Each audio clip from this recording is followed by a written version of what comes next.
হাতে চাবি নিয়ে বসে আছে ভগবান, একদিন খুলে দেবে ভাগ্যের তালা। ভক্তরা আমাকে করবে পুজো, দেবে গলায় মালা। আমি নায়ক হব, মহানায়ক হব, আমি নায়ক হব, মহানায়ক হব। হাতে চাবি নিয়ে বসে আছে ভগবান, একদিন খুলে দেবে ভাগ্যের তালা। ভক্তরা আমাকে করবে পুজো, দেবে গলায় মালা। আমি নায়ক হব, মহানায়ক হব, আমি নায়ক হব, মহানায়ক হব। নায়ক হবে কে? কে কে নায়ক হতে চায়? স্যার, ওই লেবু নায়ক হতে চায়। তাই নাকি? দেখ লেবু, ওই হিপি মার্কা হলুদ রঙের চুল রাখলেই নায়ক হওয়া যায় না। নায়ক হতে গেলে ভালো চেহারা লাগে।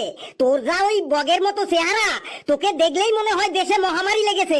স্যার, আমি নায়ক হতে চাই না, ওই তো একটা গান বটে। Good morning sir. ঘেটু, তোর এই কায়দা করা গুড মর্নিং বলা বন্ধ কর, না হলে কিন্তু তোর জিভ টেনে আমি ছিঁড়ে ফেলবো।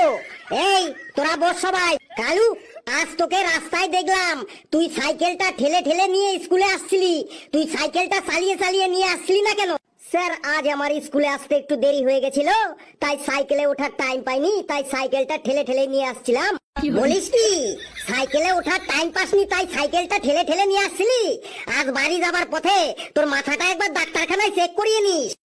ঘেটু, তোকে কাল দেখলাম ওই বাস স্ট্যান্ডের পাবলিক টয়লেটের সামনে বসে আছিস, কি ব্যাপার রে? স্যার, ওই পাবলিক টয়লেটটা আমাদেরই, আমি ওখানে বসে পয়সা নিচ্ছিলাম। বলিস কি, ওই পাবলিক টয়লেটটা তোদের? তো পায়খানা প্রস্রাব করার জন্য লোকের কাছ থেকে ক টাকা করে নিস? স্যার, পায়খানা করতে 5 টাকা আর প্রস্রাব করতে 3 টাকা করে নি। ধর যদি কেউ পায়খানা করার সময় প্রস্রাবও করে ফেলে, তাহলে কি তার কাছ থেকে 5 আর 3 মানে 8 টাকা নিস? না স্যার, পায়খানা করার সময় কেউ প্রস্রাব করলে তাকে আর প্রস্রাবের জন্য আলাদা করে টাকা দিতে হবে না। প্রস্রাবটা তখন পরোটার সাথে ঘুগনির মতো একদম ফ্রি। চুপ চুপ, তুই আর কথা বলবি না।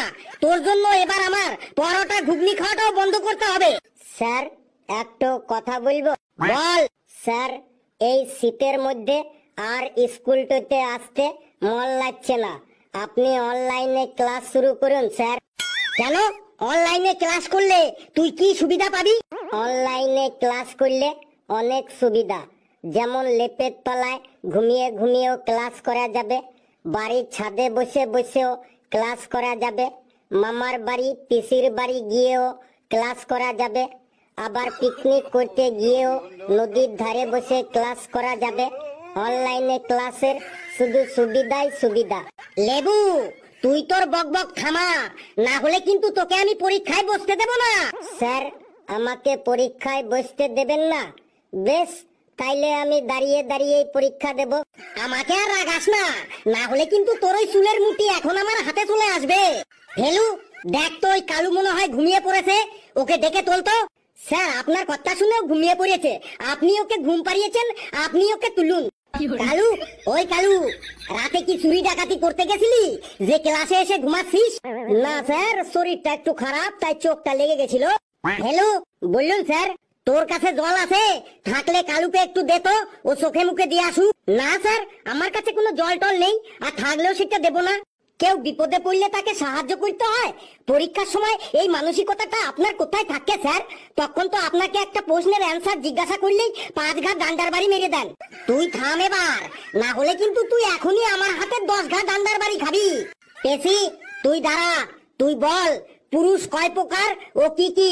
স্যার, পুরুষ 3 প্রকার, উত্তম পুরুষ, মধ্যম পুরুষ আর নাম পুরুষ। তুই এই 3 পুরুষের সংজ্ঞা বলতে পারবি? হ্যাঁ স্যার, পারবো। বল তাহলে। স্যার, যে পুরুষের অনেক অনেক অনেক অনেক টাকা আছে তাকে উত্তম পুরুষ বলে, আর যে পুরুষের মোটামুটি টাকা পয়সা আছে তাকে মধ্যম পুরুষ বলে, আর যে পুরুষের কোনো টাকা পয়সা নেই শুধু নামেই পুরুষ তাকে নাম পুরুষ বলে। যে পুরুষের অনেক টাকা আছে তাকে উত্তম পুরুষ বলে, তাই তো? এই তুই বেঞ্চের উপর দাঁড়া তো, তুই বেঞ্চ